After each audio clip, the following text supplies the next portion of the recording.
All right, back to it now. We're going to have a little bit of fun here for a moment. We're going to take a deep cleansing breath, and then we've got Ron Rademacher in the next hour to keep it a little bit light on a very serious day. We're going to talk about the Olympics, the Winter Olympics specifically. My next guest, Jake Vedder, is a youth Olympic gold medalist in the 2022 Olympian and the highest finishing American in his event. Michigan's rising Olympian reveals the road to the 2026 Winter Games in a new series, The Grind, now streaming free on YouTube. He joins me now. Jake, thank you for being here. Thank you so much. Thanks for having me. Good morning. Good morning. So here is an interesting, how old are you?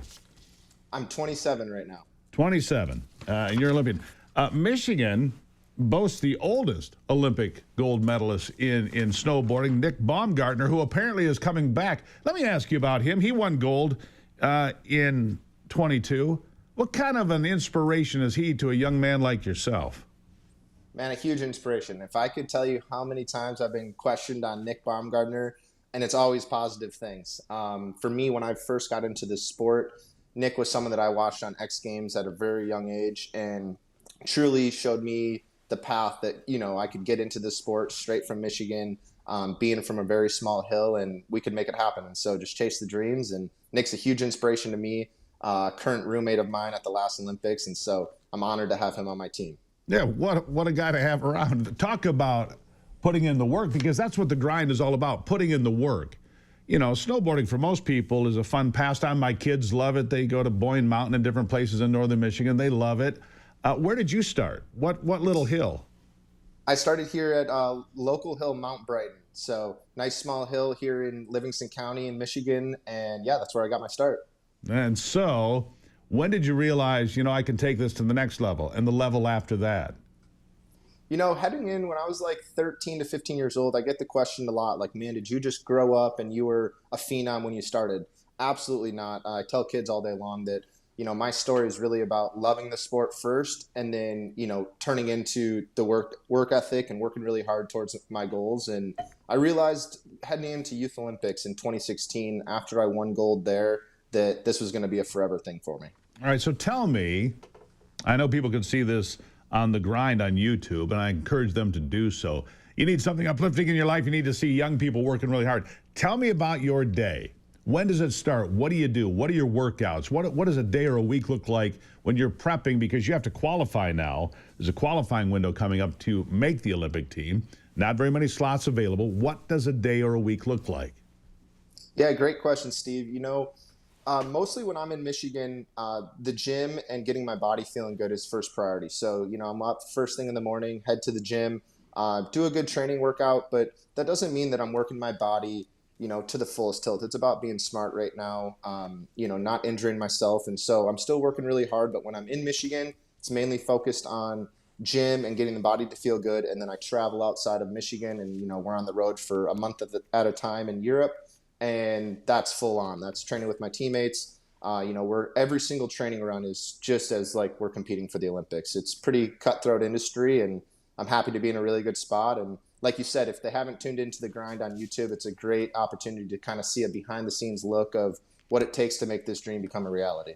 Get to see your training, get to see your good days and your bad. And here's something that I find really important, because we talk about on this program a lot, because Ivy, my wife, who is on here regularly, talks about nutrition all the time and how you fuel your body. And I'm going to give a shout out to some of the folks that are behind you here, including Undeniably Dairy and the United Dairy Industry of Michigan, that are helping you fuel this dream.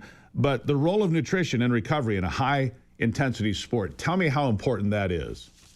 Yeah, absolutely. Massive shout out to Undeniable Dairy. I mean, these guys have backed me now for 10 years in my industry, which is really tough to get support in. So huge shout out to them. And then when they came to me about filming this grind series, I was all about it, because I think that the nutrition is such a thing that's easy to overlook when you're a high level athlete. A lot of people think that, you'd have a chef preparing all your meals and all that. It's not the case for me. I need to be very smart about my nutrition and then kind of what it looks like heading into a big day on the hill. So for me, it's really important to get that dairy in first thing in the morning when I'm heading out to the hill. So I could be without food for 6 to 8 hours up in the cold. And so first thing in the morning, And then right after, replenishing my body with some good nutrients, some chocolate milk, mix that in with my protein.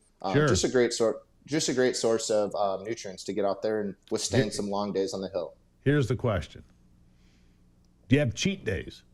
I mean, everybody that is into nutrition, they talk about cheat days and you go out and you have a burger and fries. Do you do that, or do you have to stay on your game every single day, whether it's working out or nutrition or making sure your mind is where it needs to be? Because this is mental toughness too. Ever have a cheat day on any of those things? Man, Steve, come on. I'm a normal guy. I'm having cheat days all the time. Good man. It's I'm all about a nice big American cheeseburger, finished up with some ice cream. Come on, bring it on. But I do got to be smart. It does weigh the body down, and a lot of this right now is injury prevention. So the best stuff that I can fuel my body in right now is going to help me in the future. All right. So what is the next step? When is qualifying? What's it going to take? You were an Olympian previously. You're 4 years older now. Probably a little bit tougher, stronger, smarter. When does the window open? When do you have to qualify? Yeah, we're in the midst of it right now. Right now is go time. So I have a training camp here in about another week or so. I fly out and we have our first race of the season December 10th in Italy. So all of our races are mainly in Europe and Asia. But first race of the season will be in Italy in December 10th. And then I'll fly to China for 2 more races. And we'll know the team by January 15th. So it's coming right down to crunch time. Jake Vedder, you can see him on The Grind. It's now streaming free on YouTube. Born in Pinckney, not too far from where I was born and raised here in southern Michigan, so we're kind of neighbors. I appreciate that. I wish you all the best, man. You got a big smile, you got a great attitude, and I hope you can represent my great state of Michigan when it comes to the Olympics next time around. Thank you for being here. Yeah, thanks for having me. You betcha, guys. Let's go. Let's go. It's go time, my friends. There you have it. Jake Vedder, everybody. See, you need some positive in the conversation. And how can you not be positive? Listen to that young man. Go watch The Grind on YouTube. It's free. You can see it all. It's raw training, setbacks, mental toughness. How much mental toughness does it take? You're having a bad day. You don't have time for bad days in the Olympics. It's the Steve Gruber Show.